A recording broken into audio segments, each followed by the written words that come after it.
Mchuuzi aliyepigwa risasi na polisi katikati ya jiji Boniface Mwangi Kariuki ameaga dunia. Kijana huyo wa miaka 22 amekuwa katika chumba cha wagonjwa mahututi katika hospitali ya Kenyatta kwa takriban majuma mawili. Madaktari hapo jana walikuwa wameiambia familia kuwa ubongo wa Kariuki ulikuwa haufanyi kazi kabisa. Emily Chebet anatuarifu zaidi. Ni huzuni na majonzi kwa familia ya Boniface Mwangi Kariuki, kijana ambaye maisha yake yalibadilika kabisa wiki mbili zilizopita wakati wa maandamano. Hakuwa na ubaya na mtu yeyote, hakuwa na tusi mtu. Tunataka haki ya Boni ionekane.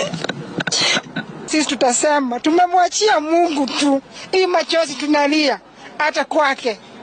Sijui tuseme aje. It is very bad. Kariuki alikuwa mchuuzi aliyekuwa anauza barakoa jijini wakati maandamano yalipokuwa yakiendelea. Sasa tuko na kazi gumu juu sasa kutoa huyo mtu hapo, mtoto hapo ni kazi gumu juu kwa pesa hatuna. Familia iliarifiwa kuwa ubongo wake haukuwa unafanya kazi.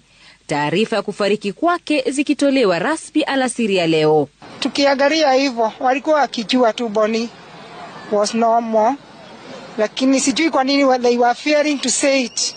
Juu yesterday wangetuambia vizuri that Boni is gone, instead of taking us loud and we were expecting this. Familia ya marehemu Boniface inaomba msaada wa kulipa bili ya hospitali mbali na maandalizi ya mazishi. Tumejua mmesimama na sisi. Hata saa hii msimame na sisi tu. Sababu hatuna njia, hatuna mwelekeo, tunashindwa ni wapi, tuko confused.